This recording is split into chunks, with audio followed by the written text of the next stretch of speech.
Thank you all for being here again. For those of you who are recent attendees to this conference, we are greatly appreciative of your attendance here at the Can I See Solutions Conference, sponsored by Women on the Wall. It's a pleasure to have you here.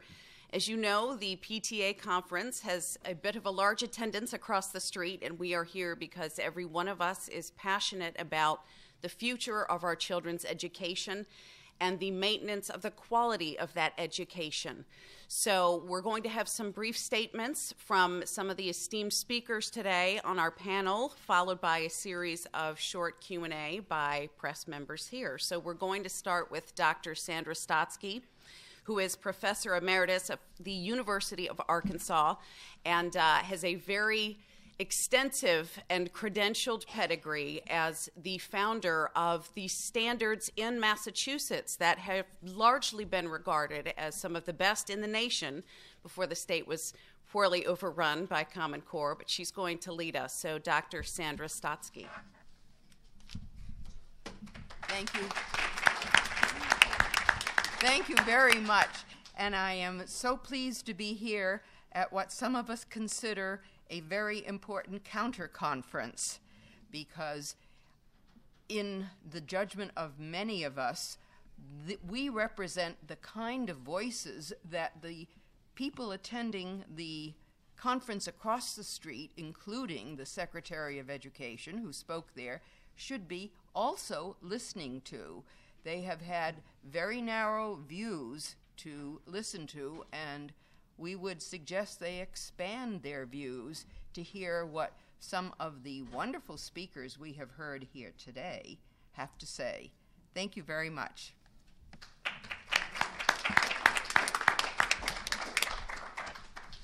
Next, we'll be hearing from Dr. James Milgram, who is Professor Emeritus of Mathematics from Stanford University. He, along with Dr. Stotsky, were two members of the Validation Committee for the Common Core State Standards Initiative, both of whom refused to sign on for various reasons. But we'll hear from Dr. James Milgram next.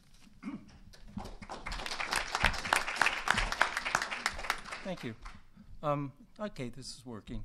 All right, you know, the language that I'm hearing today is exactly the same language that I was hearing 20 years ago in California. Exactly the same questions, exactly the same mathematics program being proposed as was proposed then, and exactly the same outcomes. Already we're starting to see from the test data that students' outcomes are dropping even lower than they had been in recent years, when they were already right at the bottom of the set of developed countries and more comparable with undeveloped countries than with the higher achieving developed countries. We know what happened. Well, not all of us know what happened in California, but in California we had these math wars, and what we succeeded in doing in the end was delaying Common Core for 10 years. And it wasn't enough. We've got to get rid of it now.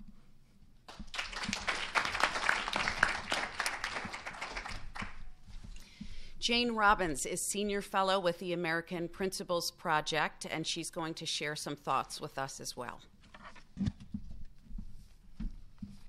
Thank you. I'm very glad to be here. I think it's appropriate that we're meeting across the street from a Gates-funded organization that is pushing Gates-funded education reform. And it's important to note that these types of strategies that are being discussed across the street are the same sort of thing as Dr. Milgram indicated that we've seen over and over again. It's Common Core, it's related progressive education strategies that are coming in even to Texas. Even though Texas supposedly doesn't have Common Core, it's definitely got the progressive education strategies that are there. And these they replicate and they in fact exacerbate everything that has damaged education over the last 50 years. But we're supposed to expect that this time it's going to be good, that if we just do more of what doesn't work, then this time it will make things better. And it's bleeding over into other areas of education as well, including the AP classes, for example. And there's something on the tables about AP U.S. History, the new framework that they've come out with for AP U.S. History, which will completely usurp state history standards, including Texas. There's almost no alignment between Texas history standards, but the people at the College Board, who are, of course, funded by Gates and funded by the federal government, are pushing these new revisionist history standards. So that's something that Texas parents need to be aware of as well, and maybe can talk to their state board, or their Texas board, to push back against the Common Core. This is what we are trying to let people know, that you can push back against this. This is not a fait accompli. This is not something that we just have to just sit back and put up with. This is something that parents need to stand up and say enough. Legislators need to stand up and say enough. They need to stand up to the federal government, stand up to the people who have the big money. And that's what we're hoping to try to persuade people that they have the power to do. And I think that Texas may be the best place to start. Thanks.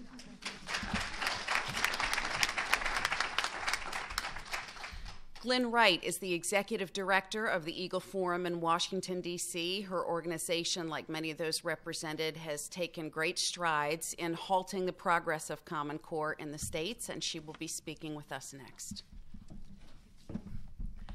Eagle Forum, like so many of you, has been fighting in the education policy arena for decades. And as others have said, this is just another bad idea promulgated by the progressives. And we already have seen that it is going to fail American children, American education system, and so on. The good thing is that we have several governors now that have stood up to the federal government and have said, your bad idea is not good for my state, it's not good for jobs, it's not good for American prosperity, and we're done with it. The good thing about that is several of them are possible contenders for 2016, and Common Core has now become a litmus test. If you expect the American people to get behind you and to support you and expect you to lead us out of this mess that has been created by the Obama administration and others that have come before them, then you better be able to stand up to the federal government and let them know that you're willing to reclaim your power as the executive of your state and willing to implement what is good for the American people and, most importantly, American children. So we welcome more governors. We've seen a groundswell of opposition for months, years now. What am I saying? This has been at least a 4-year battle. We've seen opposition in Kansas, Mississippi, and Georgia, and their leaders have yet to stand up and tell the federal government to go back in its place. So we look forward to seeing more, as we've seen, of the same leadership that we've seen from governors like Bobby Jindal, Mary Fallin, Governor Haley, and Governor Pence. So thank you.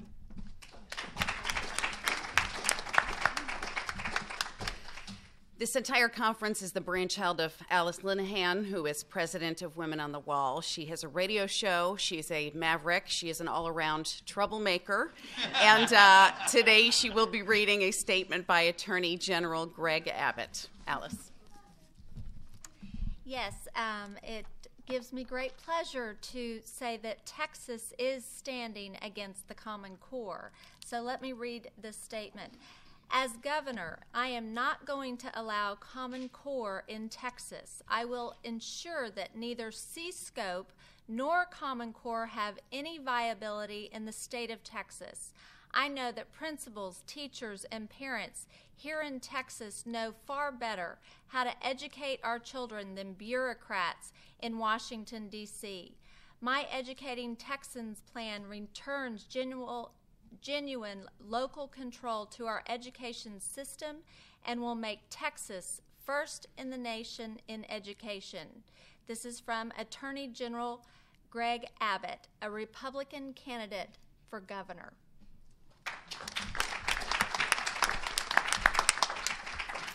Cathie Adams is president of Texas Eagle Forum, and she'll be sharing some words with us as well. I have good news and bad news. I'll tell you the bad news first.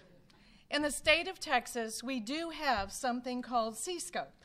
C-Scope is the same as Common Core. It is the national curriculum. And now they have changed the name, and they're trying to throw parents off by just simply changing the name. Now it's the Texas Essential Knowledge and Skills Resource. The parents of Texas are going to know that. And the good news is we're going to expose it, and we're going to work with the parents of this state and our new governor, Greg Abbott, in order to dismantle federal control of education in the state of Texas.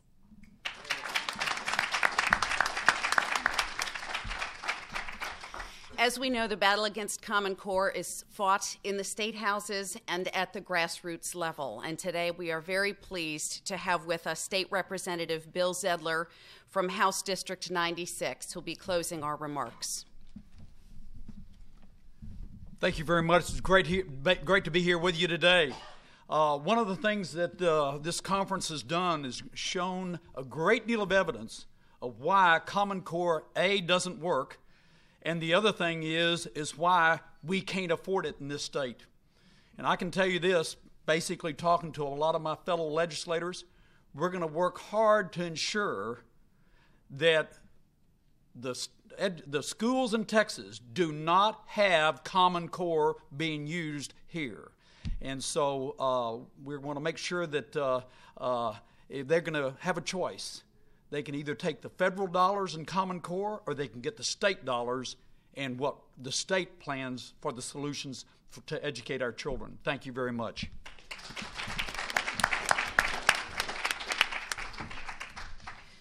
So I'm sure the press has no questions after that, so you're excused.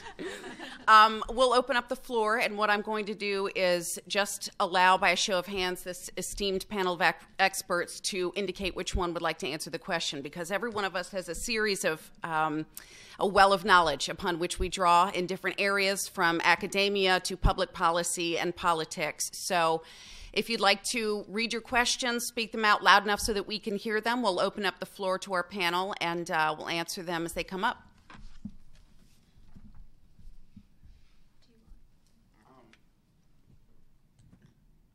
Okay, my question is for Representative Zedler.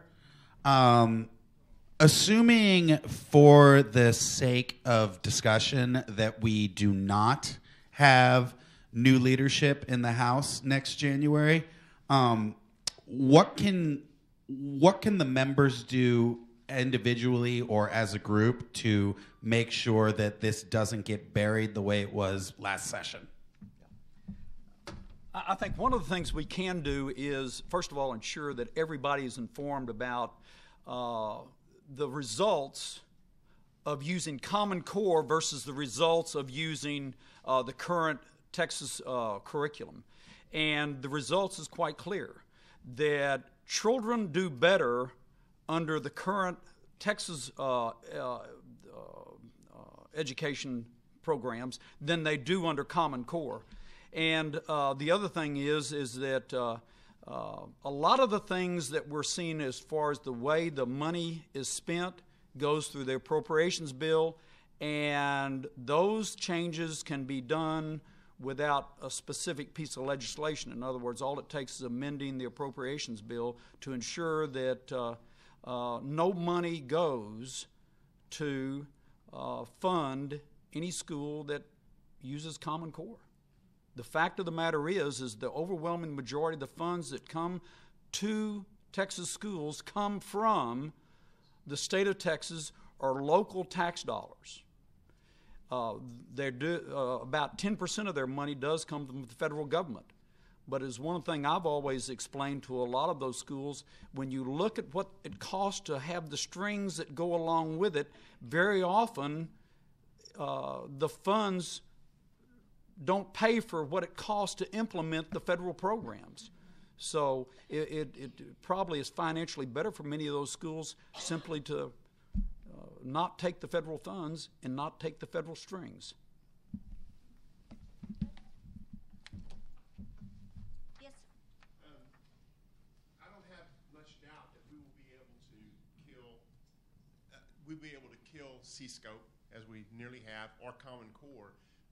My question is, how do we stop chopping off the tail of the snake and get to the head of the snake? Because there's something coming after Common Core. That won't be the last go-round.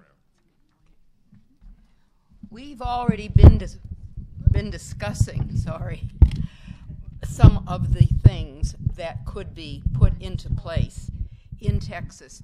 There are very good standards, first of all, that you have here in English language arts, mathematics, social studies, and I don't know about your science standards, but there are certainly many good standards that could be drawn on. There are many good teaching practices that have been discarded that are not now being pushed in the schools, so that if we could have common sense and a focus on the quality of the teachers who come into our schools and start going at where it really will make a difference, then a lot of the good things could be happening even faster in Texas and in the rest of the country.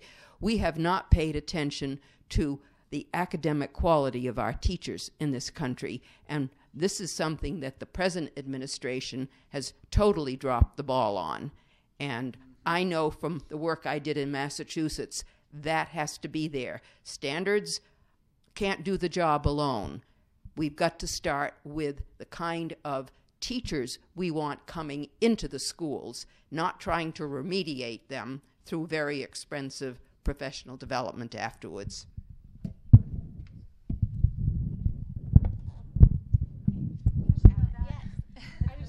Quickly, just like every other federal program, the states are going to have to make a decision, and that decision is whether or not the future of their children and their state and their state's economy is more important than a federal dollar.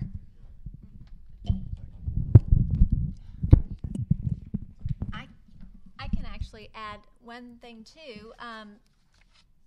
We need, as parents, to use our parental rights to take back our children. As a mom, my 3 children, 17, 15, and 10, don't have time for the legislature to fix this. They're being damaged today, now. And so as a mom, my goal and role is to educate other moms and dads, and for us to start asking the questions. Can I see what you're teaching my child? Can I see how you're teaching my child? I want to see the teacher manuals. I want to see the professional development of the teachers. And can I see who's financially benefiting from the curriculum product that my child's teacher is being evaluated on? And we need to go in as teams, as Anne says, no one stands alone, and go into our schools and ask these questions and educate our school boards so that they have the power to draw the line. And right now, they are our last line of defense. They are the ones at the local level that make the decisions on funding. So I think we've got to take a stand as moms and dads and get in there and get active. Following up on what Glenn said, I think that what we need to have, and I used to consider this pie in the sky, and every day I consider it less so, we need to have a state that stands up to the federal government and says, keep your money. Yep. We're not interested. Because what we see all over the country when people talk about getting out of Common Core, the legislators, the governors will cower in the corner because they say, oh my gosh, they're going to take our Title I money. And what could we possibly do without the Title I money? Well, let's do an audit and let's look how much money you would save by not having to comply with all of the federal strings. I bet you could get along very well without the Title I money, but we need a state that will do that and just say, we're out. You do whatever you want to, U.S. Department of Education, Secretary Duncan. That's your business. Leave us alone. We're going to do it ourselves. Because Dallas Independent School District, as we know, is corrupt. But it's big, and you're talking about money, and there's a lot of money there. How are you going to get it out before next September or August when my Gaddie goes in there? It's not going to be easy, but we need more grassroots mothers, parents, dads like you to start continuing a movement that began only a year and a half ago. Remember, they had a lead of 4 to 7 years. And we're now playing catch-up, unfortunately. We're getting to that point very fast where we're beginning to overcome and turn a bend. But At the local level, there are still local school boards. They have legal authority, and people are going to have to figure out how to straighten out that relationship that has been distorted over a long number of years. Wait, he's Attorney General now. Can't he do something now? So Things have to happen at the local level. And somebody who is Attorney General simply can't reach into every classroom in the country, even in one state. So this is something that requires supervision at the local level. Go ahead. I'm sorry. I think an explanation is due on how have they gotten Common Core into the classroom when the state has rejected it. Well, because in the past, the federal dollars came through the state and then went to the local independent school districts. But what they did under President Obama is they said, oh, we're going to take the money and we're going to send it directly to the local school districts, bypassing the state. That's the way the money's gotten there, and that's the way Common Core's gotten in. Well, what we need to make sure is it's abundantly clear that you can't have both. You're either going to have to choose between the federal dollars or the state. Oh, sure. When the majority of their money comes from the state, they're going to listen. They can't avoid it. I'd like to say something about the money. I'm going to make a comment, then I had one question. House Bill 462, as I understand it, makes it illegal for the State Board of Education of Texas to adopt the Common Core standards. There's no repercussion in the bill. As we've known, like with Thomas Ratliff sitting on the State Board of Education, he's not supposed to be there. He's still there. There's no repercussion for that. He's a active lobbyist. He's not. There's lots of laws and lots of bills, but there's no repercussion for any of the things that are going on. Just like the education service centers, there's millions of dollars that are unaccounted for. What's going to happen to them? I've got no idea. I think they all need to be in jail, but and I think they need to get rid of the ESCs. They cannot. With the amount of money they've got going through there, they can't even keep proper accounting practices of their own money, and I think that's intentional. But my question would be to anybody up there that would, what is the actual, is there one goal of the Common Core or the, agenda? Well, I can answer that, and it's convenient because I was going to play bad guy and be up here and shut you all down anyway, so. Again, for those of you who have not talked to me personally, my name is Sara Perry. I'm Senior Fellow and Educational Reform Manager at the Family Research Council in Washington, D.C. We are a public policy think tank, and I have a lot of thoughts on Common Core. But if I had to narrow it down to one, it would be centralization. This is about big government. It has always been about big government, and from the 60s onward, there has been nothing good to come of federal overreach into what should be local classrooms and state legislative houses.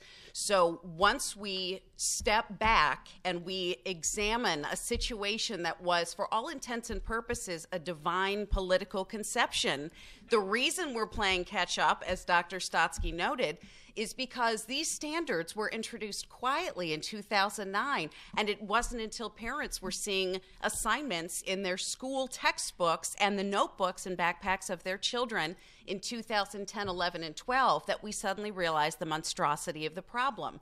In an effort to sign on and get desperately needed funding, these were states who said, quick, we need a fix, give us the money, everybody wants higher standards, and now we're realizing exactly how problematic it is. And with that, thank you all for attending today. We are very excited about what we have on tap for tomorrow, and hope all of you have a chance to rest and get some good Texas barbecue tonight.